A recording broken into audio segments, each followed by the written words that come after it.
There is a moment, somewhere on a steep mountain descent, when a fully loaded freight truck driver realizes the brakes are not slowing the vehicle down. The pedal is there. The intention is there. But 40 tons of steel and cargo have their own opinion about what happens next. Runaway truck ramps exist because this moment is real, and it happens more often than the industry likes to admit. So here is the question that should bother you. Why does a vehicle this dangerous rely on a braking system that can simply run out of stopping power? And why has nobody replaced it with something better? Most people, if they think about this at all, assume air brakes are a legacy technology. A relic from the era before electronics, still bolted onto trucks out of habit or cost cutting. The reasoning goes like this. Cars use hydraulic brakes. Hydraulic brakes are precise and reliable, and since trucks are just bigger vehicles, they should logically use the same principle scaled up. Bigger pistons, more fluid, problem solved. It seems so obvious that most drivers never question it. The assumption is so clean, so mechanically intuitive, that almost nobody stops to ask whether it is actually correct. And here is where the floor drops out from under that logic entirely. A fully loaded semi-trailer on a long downhill grade generates enough heat at the brake pads to melt aluminum. The energy involved is not a larger version of what your car experiences. It is a categorically different physical problem. A passenger car weighing 2 tons descending a gentle hill is converting a manageable amount of kinetic energy into heat. A truck weighing 40 tons on the same hill is converting an amount of energy roughly equivalent to detonating several sticks of dynamite every single minute just to maintain a safe speed.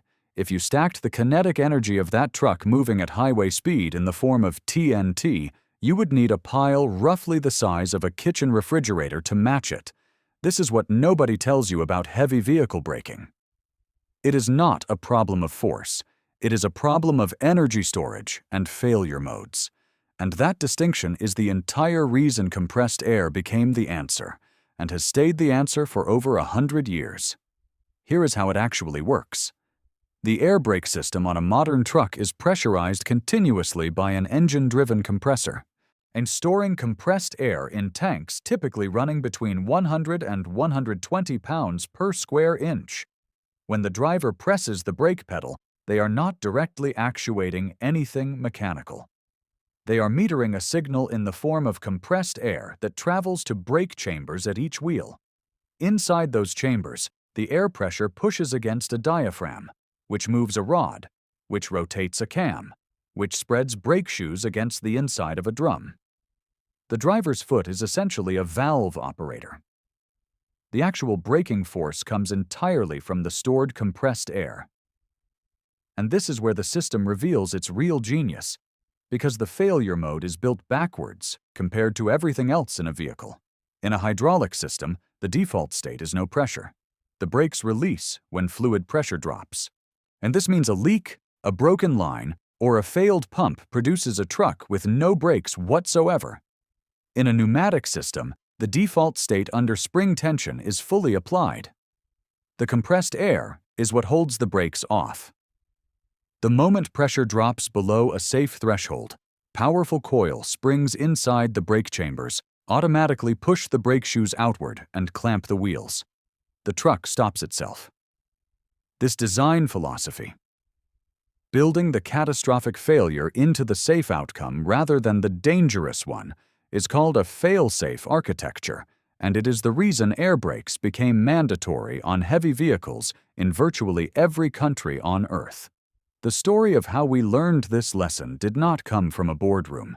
It came from a series of disasters that killed people in ways that should never have been necessary. The man who changed everything was named George Westinghouse, and in 1869 he was 22 years old, standing on a Pennsylvania railroad platform watching the aftermath of a train collision caused by brakemen who simply could not apply manual brakes fast enough across dozens of cars. At the time, stopping a freight train required individual workers on top of each car, turning hand wheels in coordination on a signal from the engineer, in all weather, in the dark, at speed. The death toll from brake failures and collision was treated as a cost of doing business. Westinghouse designed the automatic air brake in response to what he saw, and the core principle he embedded was exactly this reversed failure logic. A broken pipe meant the brakes applied, not released. Us railroad companies resisted for years because the system required new equipment and new training.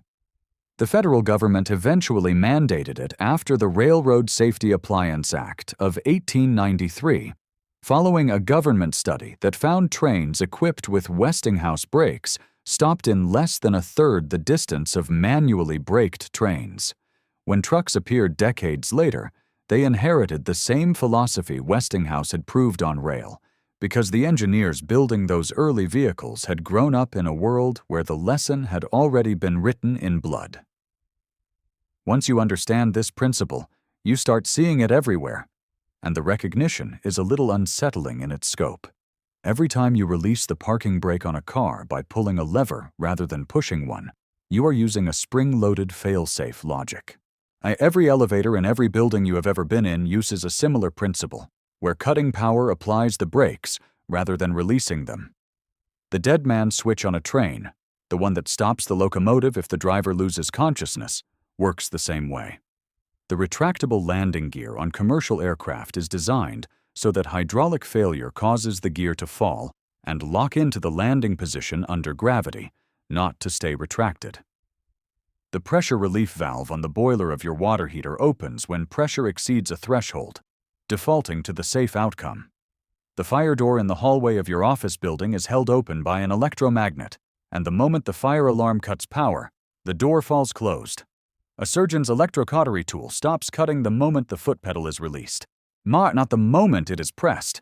Your computer's unsaved document autosaves to a temporary file every few minutes, precisely because the failure mode of a power outage should not be total loss.